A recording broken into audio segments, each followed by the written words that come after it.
Посмотрите, какая большая дымовая труба. Ты думаешь, ну, господи, железо, оно же вот. На самом деле не все так просто. Интересуешься наукой и прогрессивными идеями? В проекте «Наука-наука» мы расскажем о молодых ученых Удмуртии, их исследованиях и достижениях. Мы познакомим вас с лучшими и перспективными, теми, кто знает, как устроен этот мир с научной точки зрения. Меня зовут Аревков Игорь, и я ученый.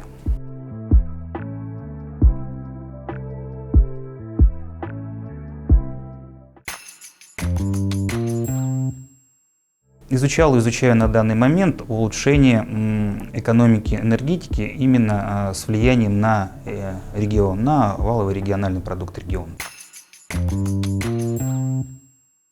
Посоветовавшись с друзьями, со своими, с родителями тоже, мне посоветовали, пойди попробуй в энергетику, может быть, у тебя что-то в энергетике получится. С первого курса я начинал уже проходить практику на станциях, на ТЭЦ-2 в основном начинал проходить практику. Для меня это было что-то невообразимое, когда я увидел, смотрел на это все, думаю, да, масштабно, классно, грандиозно, и для себя подумал, работа энергетиков, она достаточно непростая, то есть это надо управлять такими агрегатами, это надо следить за всеми нюансами. Думаешь, господи, железо, оно же вот.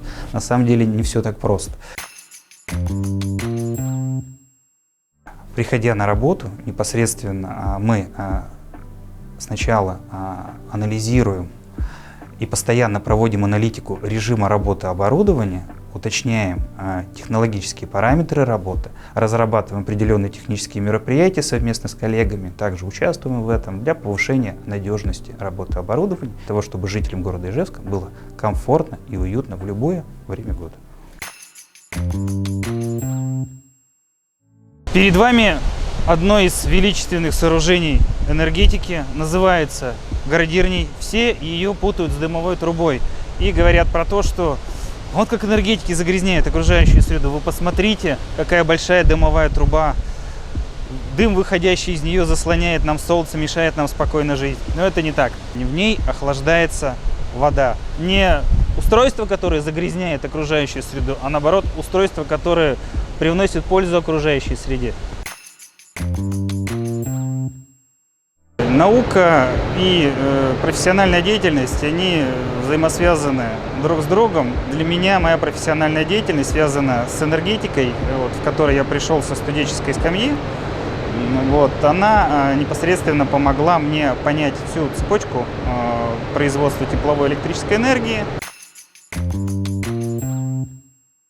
Как говорится, не останавливаться на достигнутом, дальше развиваться, дальше смотреть, активно участвовать в проектах, которые предлагает регион именно с точки зрения промышленности и энергетики Удмуртской Республики.